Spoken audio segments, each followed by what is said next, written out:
Hello friends, LP UP പരീക്ഷയ്ക്ക് തയ്യാറെടുക്കുന്നവർക്ക് വേണ്ടിയിട്ട് നമ്മൾ സൈക്കോളജി മാത്രമായിട്ട് ഒരു പ്രത്യേക കോഴ്സായിട്ട് ഈ ഫെബ്രുവരി 15 ആരംഭിക്കുകയാണ്.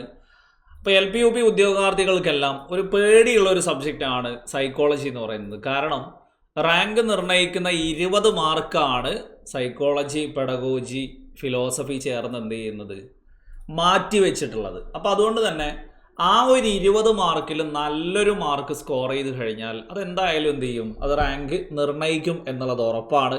അപ്പോൾ അതുകൊണ്ട് തന്നെ അവർക്ക് വേണ്ടിയിട്ട് ആ ഒരു 20 മാർക്കിൽ പരമാവധി സ്കോർ ചെയ്യാൻ വേണ്ടിയിട്ടാണ് നമ്മൾ എന്ത് ചെയ്തിട്ടുള്ളത്, ഒരു സൈക്കോളജി മാത്രം കിട്ടുമോ എന്ന് ഒരുപാട് പേര് അന്വേഷിച്ചിട്ടുണ്ടായിരുന്നു. അവർക്ക് വേണ്ടിയിട്ട് നിലവിൽ ആൾറെഡി എന്ത് ചെയ്യുന്നുണ്ട്, LP UP ബാച്ചിലുള്ളവരൊക്കെ സൈക്കോളജി ആൾറെഡി പഠിച്ചുകൊണ്ടിരിക്കുന്നുണ്ട്. അവരോടൊക്കെ നിങ്ങൾ ഫീഡ്ബാക്ക് ചോദിച്ചാൽ അറിയാൻ പറ്റും നിങ്ങൾക്ക് സൈക്കോളജി എങ്ങനെയാണ് ഇവിടെ ക്ലാസ്സുകൾ നടന്നുകൊണ്ടിരിക്കുന്നത് എന്നുള്ള കാര്യങ്ങളെല്ലാം. സോ ആ ഒരു കോഴ്സിനെ കുറിച്ചാണ് എന്ത് ചെയ്യുന്നത്, നമ്മളിവിടെ ജസ്റ്റ് എക്സ്പ്ലെയിൻ ചെയ്യുന്നത്. നിങ്ങൾക്ക് സൈക്കോളജി കറക്റ്റായിട്ട്, അതായത് ഈ പറയുന്ന ഫെബ്രുവരി 15 ആരംഭിക്കുന്ന കോഴ്സിൽ കൃത്യമായിട്ട് നമുക്ക് പരീക്ഷയ്ക്ക് മുന്നേ തീരുന്ന ആ ഒരു തലത്തിലാണ് എന്ത് ചെയ്തിട്ടുള്ളത്, ഈ കോഴ്സ് സെറ്റ് ചെയ്തിട്ടുള്ളത്. നമുക്ക് എല്ലാ ക്ലാസ്സുകളും ഒരു പ്രത്യേക ടോപ്പിക്ക് കഴിഞ്ഞാൽ അതുമായി ബന്ധപ്പെട്ട് വരുന്ന എല്ലാ ക്വസ്റ്റ്യൻസും എക്സാമൊക്കെ എഴുതി ടോപ്പിക് വൈസ് സെറ്റാക്കിയിട്ടാണ് നമ്മൾ എന്ത് ചെയ്യുന്നത് പോകുന്നത്. പലർക്കുള്ളൊരു പ്രശ്നം സൈക്കോളജി അങ്ങോട്ടും ഇങ്ങോട്ടും മാറിപ്പോകുന്നു, അല്ലെങ്കിൽ സൈക്കോളജിയിലെ തിയറീസ് ഒന്നും എന്ത് ചെയ്യുന്നില്ല, മൈൻഡിൽ നിൽക്കുന്നില്ല എന്നൊക്കെ പറഞ്ഞിട്ടാണ് എല്ലാവർക്കും പരാതി എന്ന് പറയും. ഇപ്പോൾ ജസ്റ്റ് ഒരു എക്സാമ്പിൾ, നിങ്ങൾക്ക് സൈക്കോളജി ഒക്കെ പഠിക്കുന്ന സമയത്ത് ഈ ഉപജ്ഞാതാക്കളൊക്കെ അങ്ങോട്ടും ഇങ്ങോട്ടൊക്കെ എന്ത് ചെയ്യും, മാറിപ്പോവും.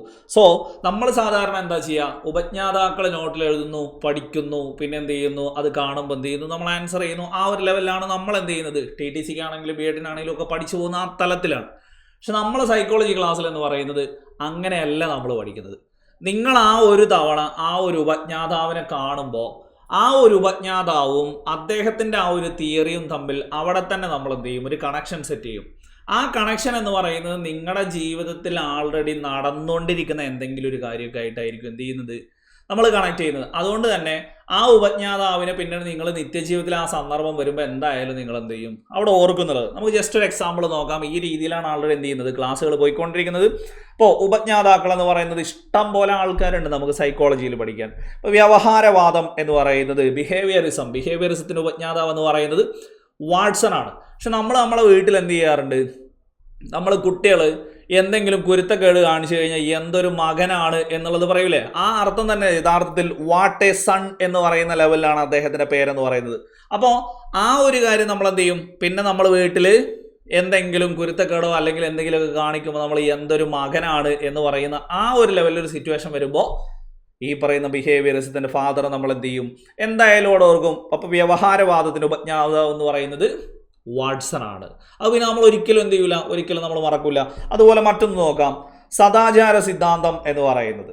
ഇപ്പം നമ്മൾ നൈതിക വികാസം അല്ലെങ്കിൽ സദാചാര സിദ്ധാന്തം എന്നൊക്കെ പറഞ്ഞ് നമ്മൾ പഠിക്കുന്നതാണ് ആരെ, കോൾബർഗിനെ. അപ്പം നമുക്കറിയാൻ പറ്റും എന്ത്, ഇതങ്ങ് ചേർത്ത് വായിച്ചാൽ മതി, എന്ത് സദാചാര കോളുകൾ എന്നെന്ത് ചെയ്താൽ മതി, ജസ്റ്റ് ചേർത്ത് വായിച്ചാൽ മതി. നൈറ്റിലാണ് എന്ത് ചെയ്യുന്നത്, സദാചാര കോളുകൾ ഉണ്ടാവുന്നത്. അപ്പം നൈതിക വികാസം, സദാചാര സിദ്ധാന്തം, കോളുകൾ, കോൾബർഗ് എന്നുള്ള ലെവലിൽ തന്നെ നമുക്ക് എന്ത് ചെയ്യാം, അവിടെ ഓർത്തിരിക്കാം. അപ്പോൾ പിന്നെ നമ്മൾ ഇനി രാത്രി നമ്മൾ ജസ്റ്റ് ഫോൺ എടുക്കുമ്പോൾ തന്നെയൊക്കെ നമുക്ക് എന്ത് ചെയ്യും, കോൾ എന്നുള്ളത് കോൾ വരുന്നു എന്ന് പറയുമ്പോൾ തന്നെ സദാചാര സിദ്ധാന്തം, കോൾബർഗ് എന്നുള്ള ആ ഒരു ലെവലിൽ നമ്മൾ എന്ത് ചെയ്യും, അങ്ങനെ തന്നെ നമ്മൾ ഓർക്കും. ഇനി മറ്റൊന്ന് ശാരീരിക ചാലക വികാസം, ഹെർലോക്കിൻ്റെ ആണ് എന്ന് പറയുന്നത് ശാരീരിക ചാലക വികാസം എന്ന് പറയുന്നത്. നമ്മൾ സാധാരണ ഈ കോളേജിന് മുമ്പിലാണെങ്കിലും അല്ലെങ്കിൽ എവിടെയാണെങ്കിലും വായി നോക്കാനിരിക്കുന്ന സമയത്ത് ഒരു പെൺകുട്ടി നടന്നു പോകുമ്പോൾ നമ്മൾ നോർമലി അവളുടെ ആ ഒരു ലുക്ക് നോക്കിയിട്ടാണ്, ഹെർ ലുക്ക് നോക്കിയിട്ടാണ്, അല്ലെങ്കിൽ അവളുടെ ശരീരത്തിലേക്ക് നമ്മൾ നോക്കിയിട്ടാണ് എന്ത് ചെയ്യുന്നത്, ആ പോണവൾ നല്ല ലുക്കാണ് എന്നുള്ളൊരു ലെവലിൽ നമ്മൾ എന്ത് ചെയ്യാറുണ്ട്, നോർമലി കമൻറ്റ് പറയും. അപ്പോൾ ആ ലെവലിൽ ജസ്റ്റ് അവിടെ ഓർത്തിരുന്നത് ശാരീരിക ചാലക വികാസം, ഹെർ ലുക്ക് എന്നുള്ള ലെവലിൽ ഓർത്താൽ തന്നെ ഹെർ ലോക്ക് എന്നുള്ളത് എന്ത് ചെയ്യാം, ജസ്റ്റ് അവിടെ ഓർത്തിരിക്കാൻ പറ്റും. ഇനിയോ സിറ്റുവേറ്റഡ് ലേണിംഗ് എന്ന് പറയുന്നത്, സിറ്റുവേറ്റഡ് ലേണിങ്ങിൻ്റെ ആളുകൾ രണ്ടാളുകളാണ്, ലേവും വെങ്കറുമാണ്. അപ്പോൾ നമ്മൾ അത് ഓർത്തിരിക്കാൻ എന്ത് ചെയ്യും, ഈ സിറ്റുവേറ്റഡ് ലേണിംഗ് എന്നുള്ള ആ ടേമും നമുക്ക് കിട്ടണം, ഈ രണ്ടാളും നമുക്ക് കിട്ടണം. അപ്പോൾ ലേവും വെങ്ങറും എന്നുള്ളതിന് നമുക്ക് മനസ്സിലാക്കാൻ നമ്മൾ എന്താക്കുന്നു, ലവ് എന്നാക്കുന്നു. അപ്പോൾ ഇതിൽ തന്നെ എന്തുണ്ട്, ലേവ് എന്നുള്ള പേരുണ്ട്, വെങ്ങർ എന്നുള്ള പേരുണ്ട്. സിറ്റുവേഷനാണ് ഓരോരുത്തരെ എന്തിലേക്ക് എത്തിക്കുന്നത്, ലവിലേക്ക് എത്തിക്കുന്നത് എന്നുള്ള ലെവലിൽ ഓർത്താൽ സിറ്റുവേറ്റഡ് ലേണിംഗ് പിന്നെ നിങ്ങൾ എന്ത് ചെയ്യൂല, ഈ ജന്മത്തിൽ മറക്കൂല. കാരണം എന്താ, ഓരോരുത്തരുടെ സിറ്റുവേഷനാണ് എന്ത് ചെയ്യുന്നത്, ലവിലേക്ക് എത്തിക്കുന്നത്. ലവ് എന്നുള്ളതിൽ തന്നെ രണ്ടാളുണ്ട്, ലേവും ഉണ്ട് വെങ്ങറും ഉണ്ട്. അത് ഇതിൽ തന്നെ വെങ്ങർ എന്നുള്ളത് VE എന്നുള്ളതും ലേവ് എന്നുള്ളത് നമുക്ക് അങ്ങനെ എന്ത് ചെയ്യാം, ജസ്റ്റ് അവിടെ കാണാം. ഇനി അടുത്തൊന്ന് നോക്കാം, അനുഭവാധിഷ്ഠിത പഠനം. അനുഭവാധിഷ്ഠിത പഠനത്തിൻ്റെ ആളാരാ, കോൾബാണ്. നമ്മൾ അനുഭവങ്ങളൊക്കെ എന്ത് ചെയ്യും, മനസ്സിലാണ് നമ്മൾ സൂക്ഷിക്കുക. അതിൻ്റെ ഒരു വാക്കാണ് ഇത് കൽബ് എന്ന് പറയൂല നമ്മൾ.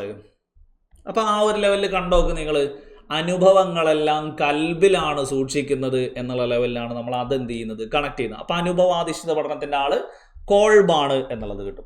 ഇനി സ്റ്റീഫൻ എം കൊറെ, ക്രിയാ ഗവേഷണം അല്ലെങ്കിൽ ആക്ഷൻ റിസർച്ചിൻ്റെ ഉപജ്ഞാതാവാണ് ആര്, സ്റ്റീഫൻ എം കൊറെ എന്ന് പറയുന്നത്.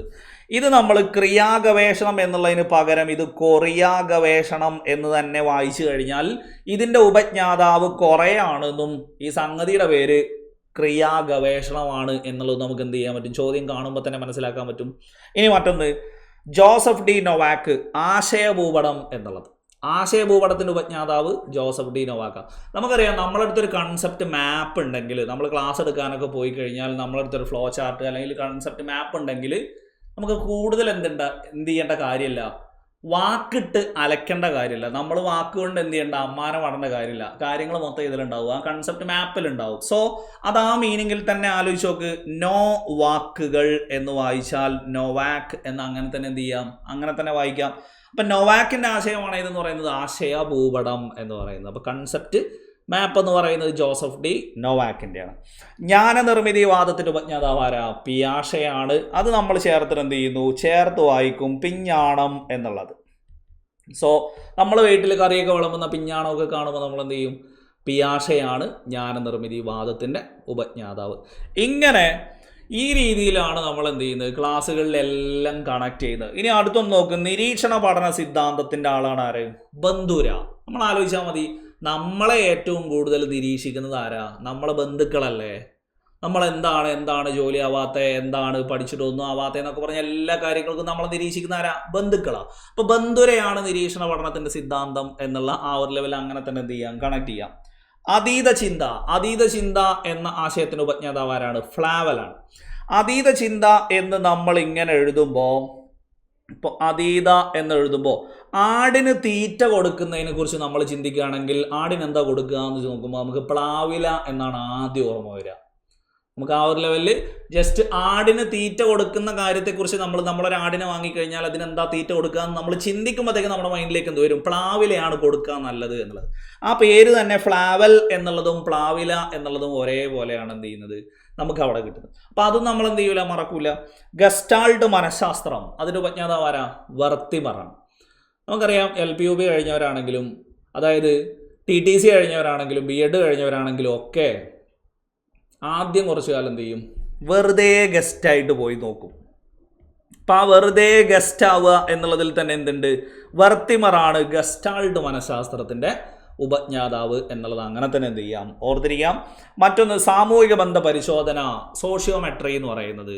സോഷ്യോമെട്രിയുടെ ഉപജ്ഞാതാവ്, സോഷ്യോമെട്രി എന്ന് പറഞ്ഞാൽ എന്താ, ക്ലാസ്സിൽ ഏറ്റവും കൂടുതൽ സ്വീകാര്യത ഉള്ളത് ആർക്കാണ്, സ്റ്റാർ ആരാണ് എന്ന് നമ്മൾ സെലക്ട് ചെയ്യുന്നത് എങ്ങനെയാണ്, ഏറ്റവും കൂടുതൽ ആളുകൾ ആരെയാണോ സെലക്ട് ചെയ്യുന്നത് അത് നോക്കിയിട്ടല്ലേ.